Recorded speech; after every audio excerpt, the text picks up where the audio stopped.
Hello guys, मैं हूं Farooq Hussain Shah. Welcome आपका इस वीडियो में।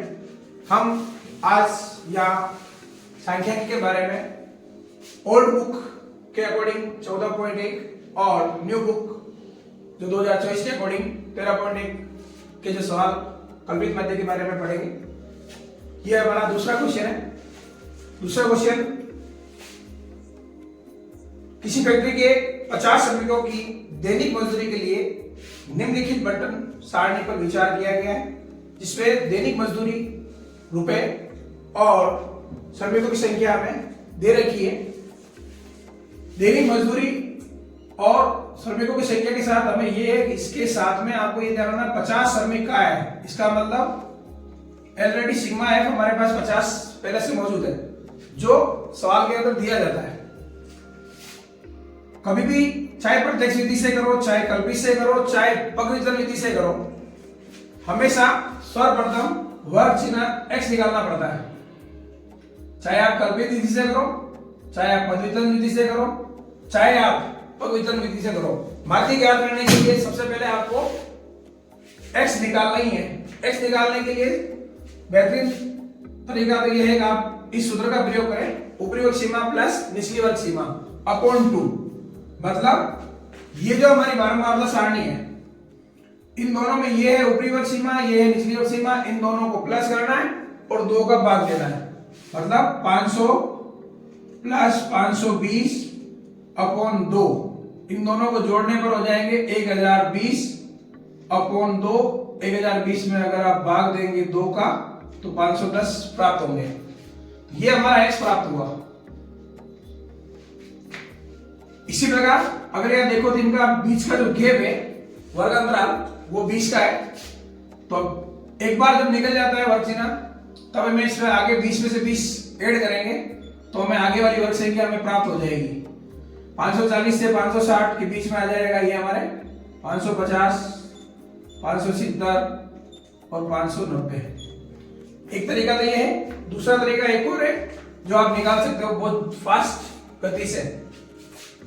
500 और 520 का जो डिफरेंट है वो है 20 का। कितना का? 20 का।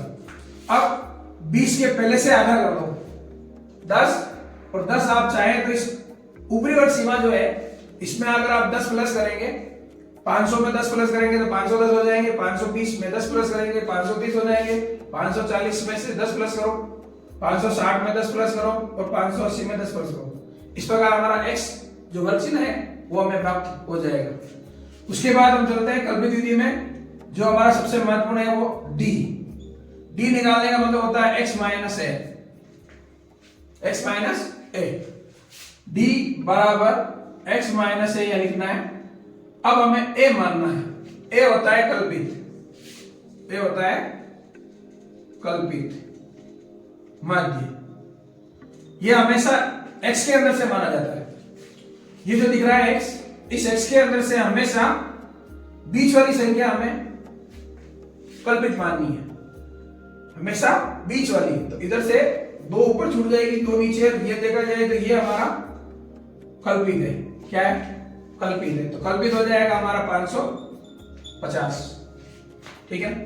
अब हमें यहां लिखा d x माइनस है, मतलब जितने भी x दिख रहे हैं इसमें से हमें ये a माइनस करना है। क्या माइनस करना? तो 550 में x के अंदर से 550 माइनस करना है। इसका मतलब 550 में से 550 गया हो 0। 530 में से 550 घटाने तो ये हो जाएगा माइनस के 20। 510 में से 550 घटाएंगे, ये हो जाएगा माइनस के 40। इधर से देखा जाए तो 570 में से 550 गए 20, 590 में से 550 गए 40।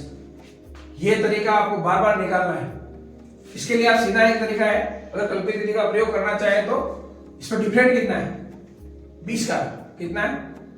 तो आप यहां से 0 से ऊपर की तरफ -20 -40 जो 20 की टेबल है वो बोल के लिख सकते हो। इसी प्रकार नीचे भी प्लस में। अब हमें आगे सूत्र के अकॉर्डिंग पहले आता है a, जो हमारा काम हो चुका है। फिर हमें चाहिए सिग्मा एफ डी, मतलब f और d के बीच में है इनटू। इसका मतलब हमें ये जो बारंबारता आ रही है वो हमेशा वर्ग अंतराल के साथ आती है। f और x को हमेशा गुणा करना है। इसका मतलब ये fx से जो होता है वो तो होता है प्रत्यक्ष में, परंतु यहाँ fd निकालना है तो f और d को गुणा करना है। यहां लिखेंगे हम fd। अब हमें f को d से गुणा करना है तो हमेशा ध्यान रखना जीरो वाली संख्या हो तो पहले से जीरो लगा लो और 12 को 4 से गुणा करो, 12 चौक 48, ये हो जाएंगे माइनस के। उसके बाद चलेंगे 14 को 2 से गुणा करो, 14 दूना 28 और ये जीरो आगे आ जाएगा। 8 को 0 से गुणा करेंगे तो 0, 6 को 2 से गुणा करेंगे तो 6 दूनी 12, 120 और 10 को 40 से गुणा करेंगे, 4 एकम 4, 1 0 ये और 1 0 ये, कितने हो जाएंगे 2 0। उसके बाद हमें इसका योग करना है, पर योग करने में ध्यान रखें कि ऊपर माइनस वाले का अलग योग करना है हमें और प्लस वाले का अलग योग करना है। माइनस वाले का योग कर देते हैं अपन 0, 8 और 8 16, हासिल का 1, 5 और 2 7, ये तो हो जाएंगे माइनस के 760। इसी प्रकार इधर जोड़ेंगे 0, 2 और ये 5, ये हो गया प्लस के। अब आपको इन दोनों में से देखना है किसके अधिक और कितने अधिक है, या आप ये कह सकते हैं जो बड़ी संख्या है उसके सामने का चिन्ह वो होगा वही आएगा। अगर इन दोनों में बड़ी संख्या है माइनस वाली और इसमें से आपको माइनस करना है, 0 का 0, 6 में से 2 गए तो 4, 7 में से 5 गए तो 2। इस प्रकार हमारा ये एफडी प्राप्त हुआ। ये प्राप्त होने के बाद हम सूत्र के ऊपर बढ़ेंगे, x बार इज इक्वल टू एक कितना है हमारे पास 550 प्लस सिग्मा एफ डी हमारे पास माइनस 240 अपॉन सिग्मा एफ हमारे पास है 50। माइनस हो तो आप कोष्टक लगा सकते हैं यहाँ पे। 550 प्लस माइनस हो जाएगा ये माइनस 240 अपॉन 50, 1 0 से 1 0 काट लो और 24 में 5 का भाग लगाना है, ठीक है ना। 550 माइनस 520 दो बार 520 और बचे 4, ठीक है ना। पॉइंट लगाया 0 होता रहा, 8 बन 40, देखा जाए 4.8 24 में इसका भाग देने पर। अब हमें 550 में से 4.8 माइनस करना है। 550 में से 4.8 आप इसमें से माइनस करेंगे, पॉइंट लगा लो। 10 में से 8 गए तो 2, ठीक है। यहाँ 9 में से 4 गए तो 5, या 4 और यहाँ 5। इस प्रकार 545.2, ठीक है ना।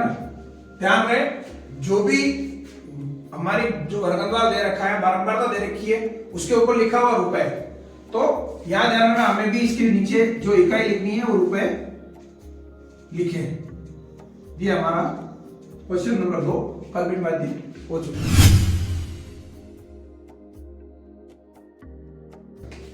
चलते हैं हमारा अगला सवाल, क्वेश्चन नंबर 3। निम्नलिखित बंटन एक मोहल्ले के बच्चों के दैनिक जेब खर्च दर्शाता है।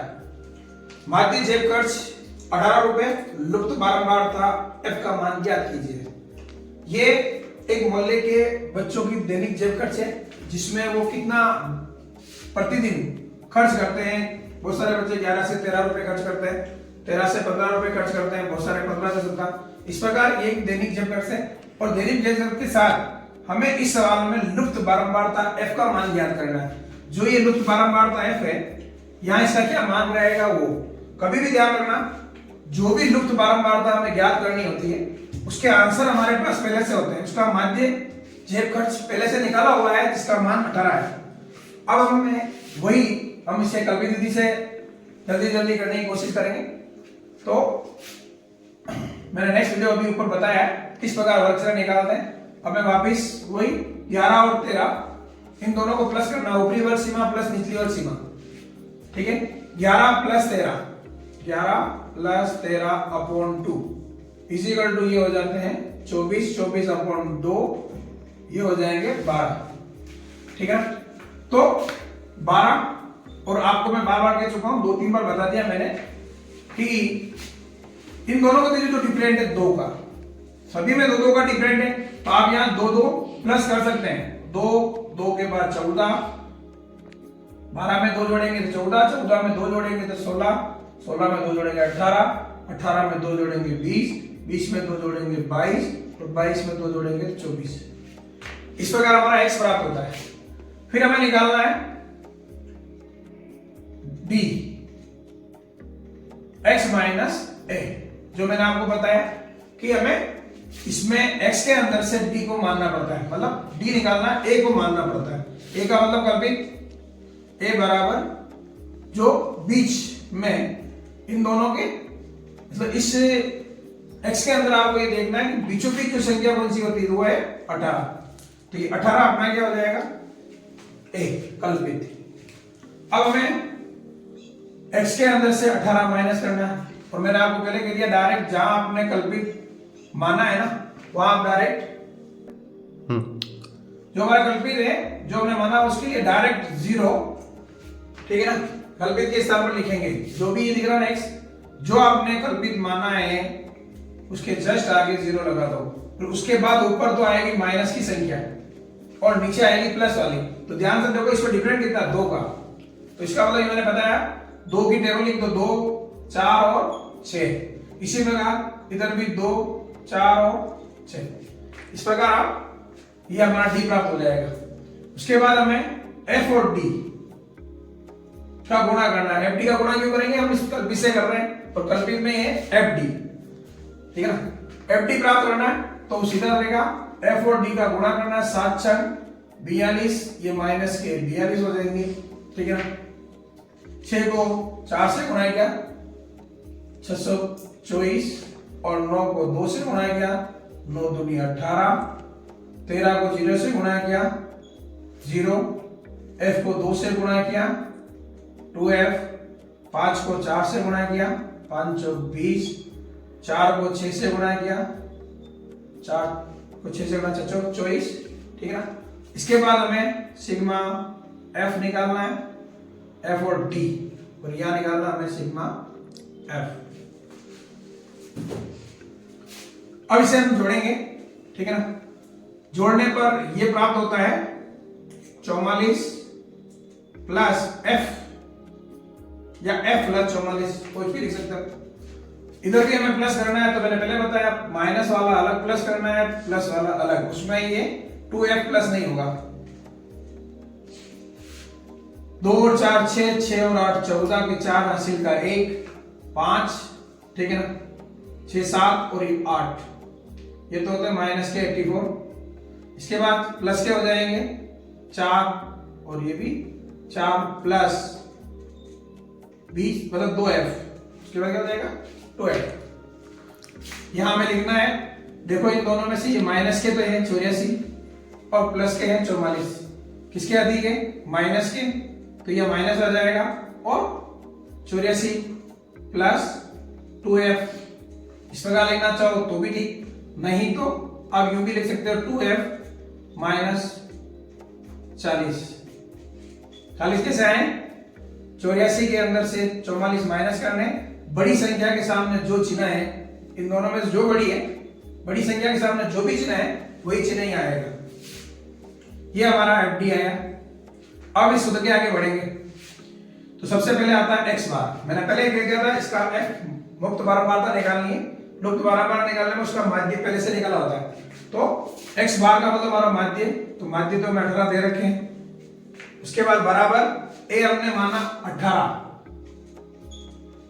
Plus sigma fd, sigma fd आया हमारे पास 2f minus 40 upon sigma f है हमारे पास 44 प्लस f, ठीक है। अब हमें आगे करना है, इसको इधर ट्रांसफर कर सकते हैं, या चाहे तो दोनों तरफ बराबर से दोनों तरफ एक जैसी संख्या हो ना, तो हम इसे काट सकते हैं। तो ये उसका मान क्या हो जाएगा 0, इधर क्या होगा 0। अगर आप चाहें 18 इधर है, इस 18 को इधर ट्रांसफर करेंगे, 18 माइनस क्या हो जाएगा 18 इज इक्वल टू क्या हो जाएगा 0। इधर बचे माइनस 40 अपॉन 44 प्लस f। यहां आने पर हमें वज्र गुणा करना है, ठीक है ना। परंतु देखा जाए तो यहाँ अपन वज्र गुणा भी कर सकते हैं, ठीक है ना। वज्र गुणा करने का मतलब ये हो जाएगा, इसको एक से इसको गुणा करेंगे, वज्र गुणा मतलब केची गुणा बोलते हैं इसे, ठीक है ना। या लिखना चाहो तो वज्र गुणा करने पर एक को इससे गुणा करेंगे 2f माइनस 40 और इसको 0 से गुणा करेंगे, ये बन जाएगा 0। 2f तो यहीं रह जाएगा, 40 को हम उधर ट्रांसफर करेंगे तो माइनस के क्या हो जाएगा प्लस, f को यहीं रखो 40 अपॉन क्या हो जाएगा 2, f बराबर कितना हो गया बेटा 20। ये हमारा लुप्त बन था। अगर आपको ये वीडियो अच्छी लगी हो तो लाइक शेयर और सब्सक्राइब करें और बेल का आइकन दबाएं और कमेंट बुक में कमेंट्स करें।